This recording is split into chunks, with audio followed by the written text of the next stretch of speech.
The views and opinions expressed in this podcast are solely those of the authors and participants, and do not necessarily represent those of iHeartMedia, Stuff Media, or its employees. Listener discretion is advised. The Atlanta Monster Podcast has given us an in-depth look at one of the most notorious cases in the history of crime, Atlanta's missing and murdered children, and the man thought to be responsible, Wayne Williams. They told the stories of men and women working in law enforcement, the police officers, the detectives, the people ultimately responsible for taking down the monster lurking in the city. Now it's time to hear from the man that pioneered the technique of criminal profiling, the idea of crawling inside a killer's mind and learning what his or her next move may be. John Douglas, a retired special agent and unit chief in the United States Federal Bureau of Investigation, was one of the FBI's original criminal profilers. John Douglas wrote the criminal profile for the Atlanta child killer. He recently sat down for an interview with Atlanta Monster host Payne Lindsey. From the new bonus episode of Atlanta Monster, available today, here's a sample of what Mr. Douglas had to say. Hello, this is John. Hey John, this is Payne. Hey, Payne. How you doing? Good. You finally got me on here. I know, I finally got you. We dug in pretty deep to the Atlanta child murders case and just seen the work you've done and your profiling. How would you summarize your experience in that case? It was 1981, and we're just getting going, and the research began in about 1970. I got back in Quantico 77. By 79, we were already starting the interviews. The FBI was not embracing me at all yet. I think they were a little bit standoffish or afraid in case I screwed up on a case. They were prepared to send me to Butte, Montana, working cattle rustling cases. So I didn't get any Bureau cases. And while this case was going on, I was doing so many other cases. The Bureau then one day calls up and they want me down there to go to Quantico. And I went with another agent, Roy Hazelwood, who since passed away. And it was our job to go out to the crime scenes, take a look at the cases that they had. I can't remember the exact number, but even when we were down there, bodies were showing up. And then I sat down and started doing an analysis. It turned out to be extremely controversial because I said that the offender was going to be a black offender. They didn't have the term African American back then, so it would be a black offender. And it went through all the specifics of the profile, the age grouping, the educational level, just based on things that we were beginning to see in serial murder cases, noting that not all serial killers are textbook. There are different types of serial killers.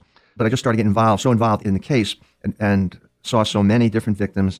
Why is it going to be a black offender in these cases? Well, pretty much with serial killers, it's same race. It's a same race type of case. Once in a while, you'll see them stepping over the lines. But even though we did not have many black serial killers at that time, we do today, the studies that were done down there, we did little studies in the police to see if children would go with them. If they pulled into the inner city, offered like $5 to help them do some errand or something like that, these kids would do anything for $5. Right. However, if it was a white person going into the area, they certainly would have been, observed by someone, and there was no one had observed any whites in these particular areas. Went through the cases and then started trying to link some of the cases together. Are they all related? And this was before fiber evidence and hair evidence or anything like that, any of the forensics. Just based on behavioral linkage, we saw that there was maybe 10, 12 cases that we believe were perpetrated by, it was pretty clear cut that we could say was perpetrated by a single offender. We also saw some cases that we didn't believe were related. For example, the two females, LaTanya Wilson and Angela Lanier, those two cases we felt were not. In fact, I remember Angela Lanier, how she was killed, and I remember a ligature around her neck, her panties stuffed in her mouth that were not her panties. I think she was asphyxiated, she found in a wooded area. And they had a very, very good suspect. They had an excellent suspect in that case. In fact, this guy was holding up his pants with a rope with similar ligature that was used in the killing. So I'm not involved in that part of the investigation. So that case we felt should not be on the list, nor should the case of the child being abducted out of her house. And then I remember seeing we had a case of a young person who was stabbed multiple times, found in the yard. We didn't think that case should have been on the list. Later on, when hair and fiber evidence came in, coincidentally, it was on just those cases that we had pre-selected. And then as time went on in the case, this happens typically with some serial killers. It happened with the BTK Strangler, who I interviewed. It happened with David Berkowitz, the son of Sam, who I interviewed. The motivation began to change because we went from bodies that were being secreted, we're finding skeletonized remains, and then all of a sudden we're finding bodies out in open view. So we have a situation where we have an offender who is getting caught up in the publicity now, and there was a lot of publicity. One of the turning points, and where I was 100% confident now that he was following the press, and maybe we can do something to manipulate his behavior, was when a guy calls up from Conyers, Georgia, and he has a real thick kind of a redneck accent, and he's calling the police saying he's using the N-word of these N kids who he's killing. And I killed him, and I'm going to kill more, and there's one out there on Sigmund Road. And so the police calls up, and at that point in time, I'm back at Quantico. And there's a room, several agents, there's even a psychiatrist in there, Dr. Park Dietz, who's just kind of new, just came down from Harvard to understudy us, and he's going to go from where we are down to University of Virginia. And today he's well known. They wanted us to listen to the tape, so they're listening to the tape, and they're believing that this is the Atlanta child killer. And so I said, no, this redneck guy is not the Atlanta child killer, but we have to develop something. We have to identify him. What do we do? So I'm on the phone with the cops, it's a conference call type of thing. And I tell them what we should do is this individual thinks we're real stupid. We're just incompetent. And so he gave you specific instructions where to find this body on Sigmund Road. There's not going to be a body, but he's just harassing us. Let's just show him how stupid we really are.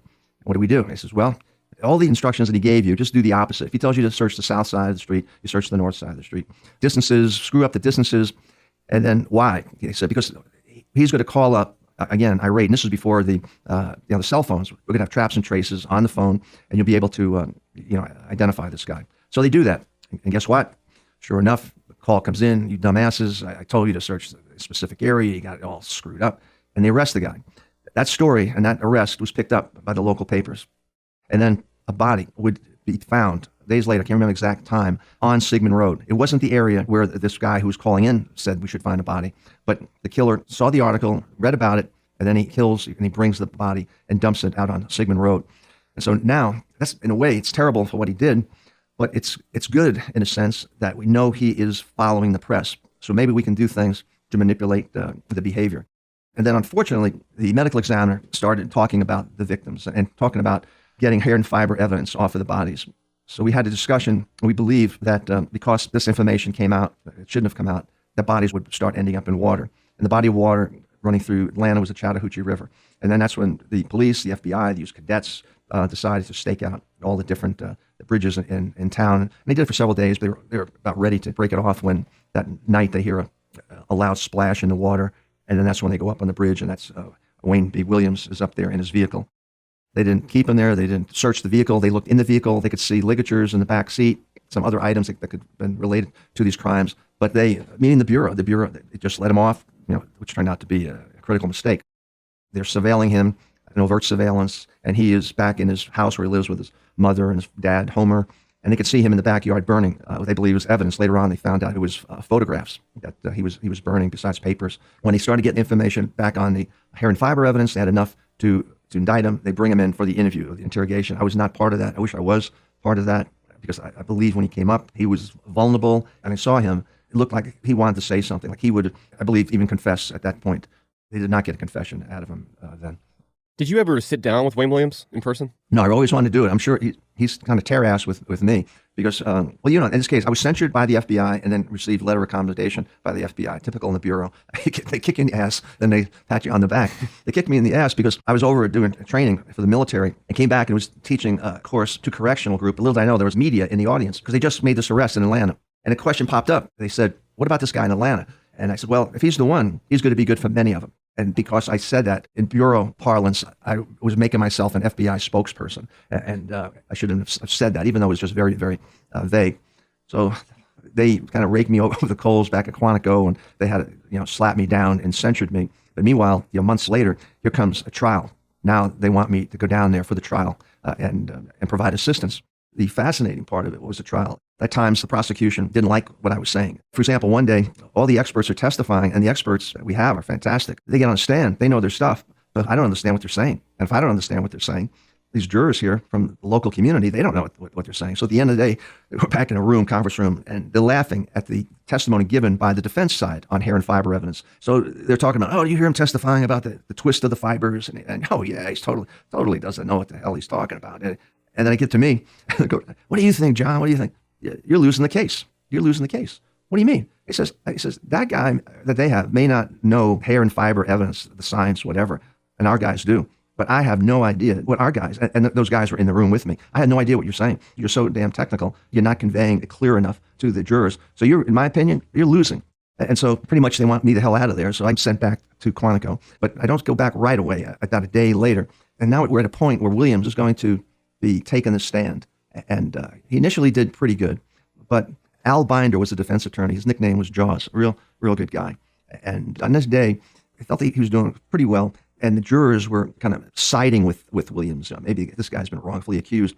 I tap on the prosecutor's shoulder, and it was Gordon Miller, and turns around, John, yeah, what? I says, well, 1 week from today, Williams is going to get sick. I said, 1 week from today, he's going to be feigning some type of illness. Why? Because it's going to be a sympathy ploy. He may feel like he's losing.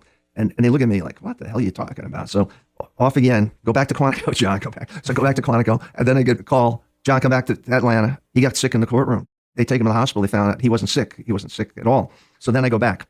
And now Al Binder was going to bring in an expert from Arizona named Dr. Michael Bayless to testify that Wayne Williams is not the personality type to perpetrate a crime like this. Mm-hmm. And so I'm staying at some hotel down there all by myself, eating dinner. And all of a sudden I hear voices, and I said, oh my goodness, it is Mary Welcome. It's all the attorneys, Jim Kitchens, the attorney, Al Binder, and there's a guy over there, this African-American guy, who is this Michael Bayless, who's probably, I'm thinking, he's going to be testifying tomorrow. And I said, oh, I'm trying to hide. And all of a sudden they spot me, and they looking over at me. And then all of a sudden Michael Bayless comes walking over, and are you Dr. Douglas? And I didn't have my doctorate degree. And I said, no, I don't have my doctorate.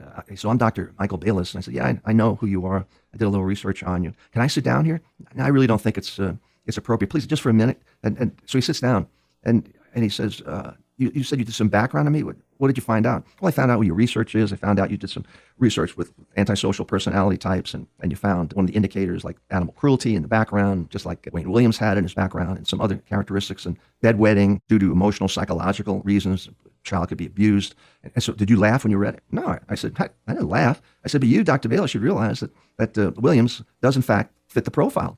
So he leans over the table and he says, you're right. He's a psychopath. And I said, look, I got to go, man. I got to get back. So I walk out. Then Mary Welcome and the defense team calls me over. Oh, John. And Mary Welcome says, I wanted to join the FBI one time. And I said, I got to go. So Bayless walks me over to the door. And he said, John, I'd really like to come back to Quantico one day to take classes from you at the FBI. And he shakes my hand. And I'm holding his hand and said, well, Michael, we'll see how you do tomorrow on the stand, whether or not you come back to the FBI Academy. Right. Well, the next day, guess what? Al Binder gets up in the courtroom screaming and yelling that the prosecution, his team, are scaring off my expert witnesses. Michael Bayless went back to Arizona. He's not going to be testifying. It was a real big turning point. So now he doesn't testify.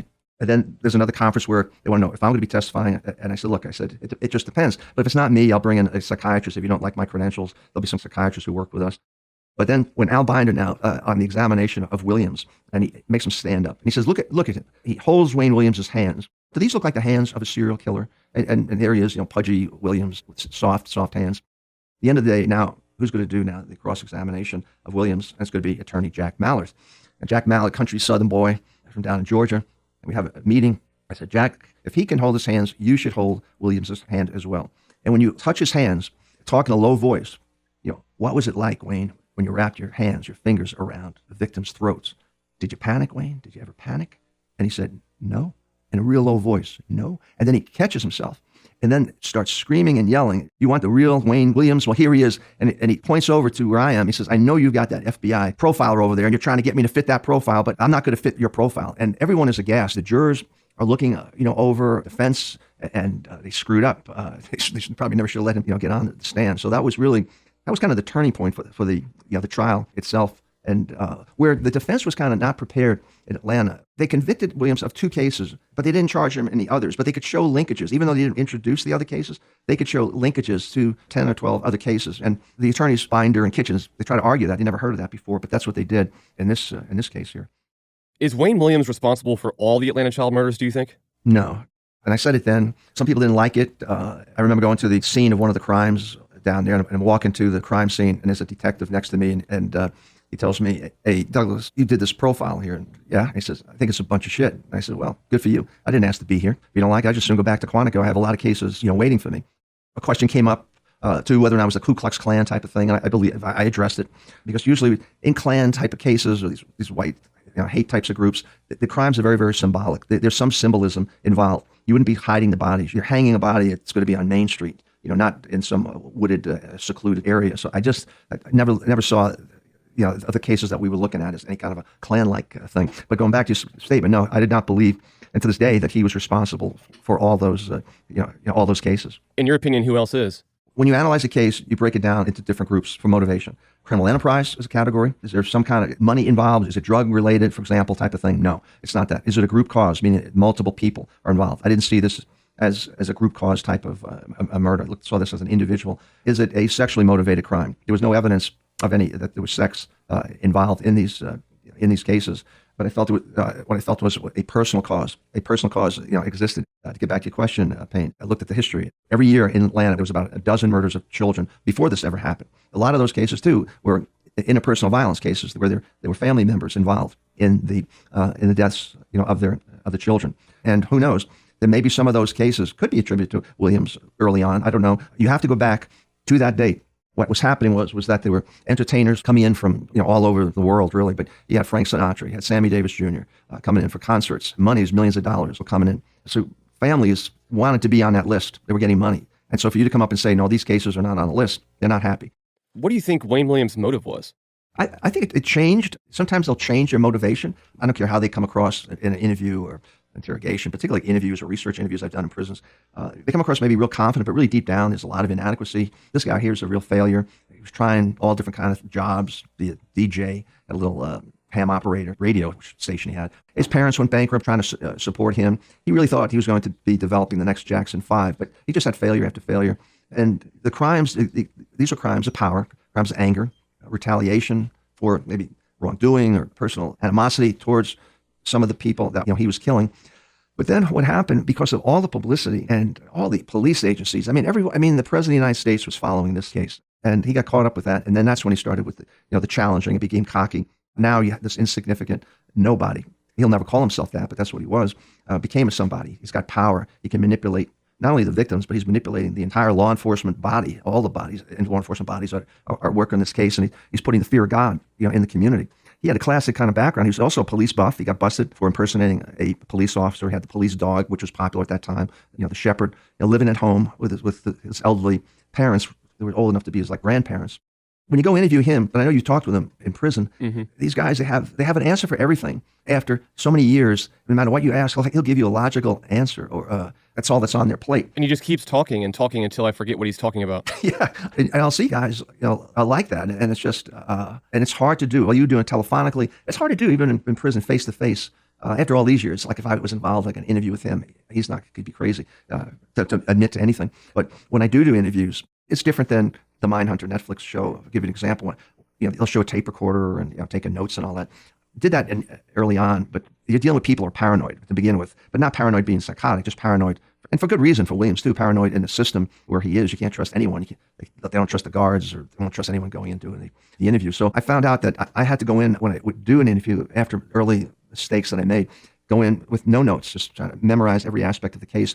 We also developed a 57-page questionnaire that would be asking the offender different questions, but most of that we filled out before the interview. Then after the interview back at the motel, we would just memorize the kind of things we're interested in: victim selection, pre-offense behavior, post-offense behavior, those types of things. And they test you. They test you to see if you really know the case. They'll throw a curve and they'll lie to you. They'll lie, and then you got to catch them in a lie. But you don't catch them in a lie by slapping them down or calling them a liar. I would just laugh. I would just kind of laugh, and I would allow Williams, if I was to go face to face, or you face to face with him, is to give him the feeling, or give him the power of control. The crimes were crimes of power and control. So you have to let him take control. In that interview room, a lot of the guys I've interviewed would sit up on the back of chairs to look down at me, or sit on a credenza. Or if we're both in chairs, I slip lower, that they're higher, that they have the semblance of of control, over me.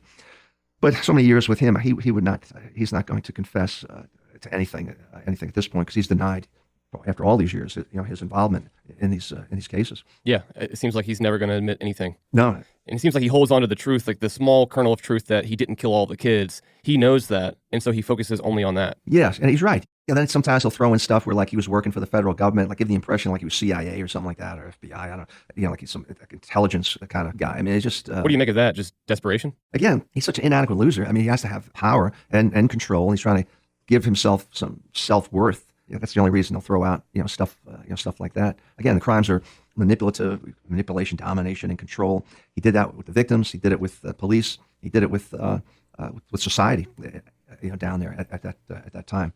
There was always a situation too with Wayne Williams' sexuality. Mm-hmm. During the trial, they had different people testifying. Really, that there was a girl once in a while, but really it was just, he never really had. There was not a relationship with females. It was always a male type of relationships. But then even then, he didn't have really a whole lot of friends. And then when you start hitting that age, he was just a little younger. It usually surfaces, I should say, at around the mid-20s. the mid-20s when the crimes begin. He's 23. Age is difficult because sometimes you deal with biological age versus emotional age, so you can miss that characteristics. But there may have been things, may have been cases that, like I said earlier, that happened before this grouping, of cases here. And you usually look again for the precipitating event or stressor in the background. You commit crimes like this, it just doesn't happen all of a sudden. There's this buildup, and with him, you'd have to show a trend, perhaps, of losing, and he's trying to develop groups, and he's getting rejected, and maybe pressure's coming within the family. He's a wannabe cop. He's just seeking for positions of power. He's taking photographs, goes out to scenes, and tries to sell the photographs to news outlets. But usually there's something that finally, when you talk to him, what did it? And usually that's what you find in the background. Because more times than not, I'll tell the person I'm talking to, hey, this is probably what happened to you at that particular time. When you have a bunch of cases, if you can determine which of these cases were the first crimes, the very first ones, that it's important. Because when they perpetrate a crime, they're looking for the comfort zone, a place where they feel they can commit a crime, be safe, they won't get caught, no interference. You'll find your most clues there. Usually it's an area where they reside, or where they've been employed. Then if something happens, maybe they go back for the disposal of a child. In this case, if someone was there or a cop car came by, just coincidentally, they then will go to a secondary comfort zone. And they'll stay there a while, but really they're drawn back to the first generalized area. So that's some of the things that you look for with someone like that. You also look for, which probably was some of the stuff he was burning in his backyard, is that they document. They not only they take pictures of their victims, almost with exception, and today it's easy with your cell phone. May have drawings of what they want to do to the victims, but probably not so much. He probably wouldn't go with the drawings. He'd probably go more with maybe a diary and photographs. And why? Because they look for victims, often. Some guys will look for them nightly. They're predatory. These are achievements. So they will whip out these photos, articles of clothing even belonging to the children, and fantasize and kind of relive the experience over and over again. So when he was burning that stuff, that's a shame. I think there was some mishaps in the investigation. Why no search warrant? Why didn't they detain him on the bridge? And just watching him from afar as he's in the backyard waving stuff before he burns it to the people who are surveilling him. That day in the backyard, what do you think he was burning? I think he was burning photos of the victims, maybe some clothing of the victims, any documentation that he may have had, like contracts between the various victims. That's what he was burning. Wasn't Homer with him though? Wasn't his dad with him at that time with the burning? I don't know. It's been so long. I mean, when they were burning stuff? Yeah. Yeah. He may or may not have known. I mean, he may not have known what the heck he was specifically burning or seeing what he was burning. Right. Who knows what Homer knew or what he may have suspected. Did you find anything peculiar about Wayne's relationship to his father? Yes, and there were things there. And I will tell you off the record when we're through or something, but I'm not going to say it on the air. There was something in the backgrounds of Homer, and that came up during the DA investigation, the police investigation, but they never brought it up during the trial. Working these cases or being on Atlanta child homicides, the impact it's having on families, the community, it's terrible. And one of the hardest things is really dealing with the surviving victims of these types of crimes. It takes its toll. It took its toll on me, I'll tell you that much. I understand that the Atlanta PD reached out to you. They want to know what you've got, or yeah, I mean, they actually opened their doors to me and let me go with my team and go through all their boxes of files. This is actually before they made that big announcement about reopening the case. It seems like for whatever reason they're open to discussing this. They weren't a year and a half ago when I was doing the podcast, but I think since then everyone's opened up a little bit and they want to bring whatever closure they can. Your podcast is so popular, and law enforcement is saying that social media can be very, very helpful. You don't want people like running out conducting interrogations like your listeners are doing, anything like that. Right. But for lead value, gosh, I mean, today it's fantastic, and you can come up with some very, very good good leads on cases like this. Even though it's so old now, there could be people out there, and I'm sure there are people out there who may have other information that could help and help with these cases. I guess they're saying that they're not saying that they don't believe he's responsible, right? But I think they're thinking, well, let's see did he do them all? I mean, they closed 29 cases. That's not the first time I've seen something like that too. They've done it. I've done it. Some other cases I've been involved with where they just kind of will clear the books and wipe them all off. Right. You can link cases through victimology, the similarities in victim. You can link cases by MO, modus operandi, but modus operandi will change because it's learned behavior. And if subjects make mistakes, if something doesn't go right, they'll modify the MO. And the other way is its signature. It's something unique. I mean, posing a body alongside of a road, posing. Another case, there was torture involved in a series of cases, so I was able to testify and link the cases. Now, you can't say that this guy here in the courtroom did it. And all you're saying is whoever did these cases, in my opinion, did them all. And profiling, just so you know, too, and listeners, it's an investigative tool, and it's not a substitute for a thorough and well-planned investigation. Sometimes law enforcement comes a little bit too early and want this like it's a magical profile.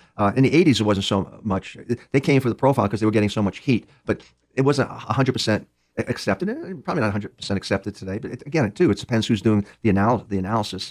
I think my original group that I had up to the point where I retired were really good because they all had around 16, 17, 18 years in that unit. And we're really top notch. I had about 42 people and a dozen profiling, and it wasn't more.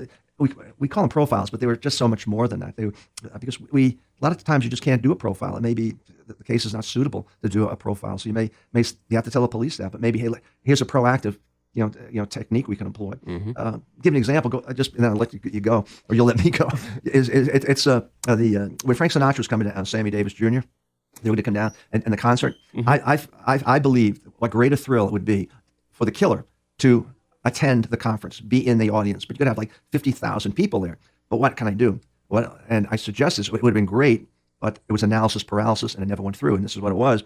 It's that I believe the killer would be a police buff, have a vehicle, and so we would advertise that we need security and make it a nominal amount of money, or it could be voluntary type of thing. But must definitely have a vehicle, because we knew the killer had a vehicle, and then to have some kind of maybe background in law enforcement or tangentially connected to that. And what we could do is when people applied for the job, we'll use the analysis I developed to eliminate or put others on the front burner. And that's what I thought was a great idea. But it went around analysis paralysis. The bureau at the time was, this is too much of a high risk.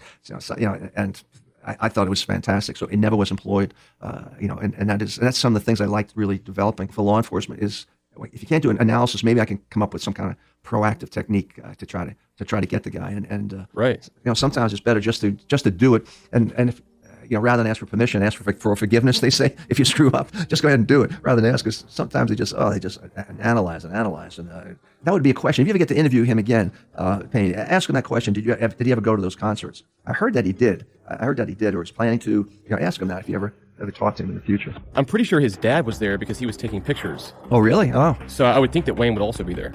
Yes. Interesting. See? This has been extremely helpful and enlightening. Oh, thank you. You probably got more than you ventured for, Payne. All right. Have a good one.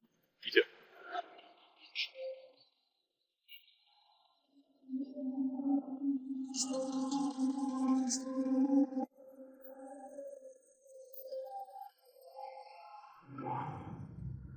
To hear the rest of the episode, search for Atlanta Monster on Apple Podcasts, the iHeartRadio app, or wherever you listen to podcasts.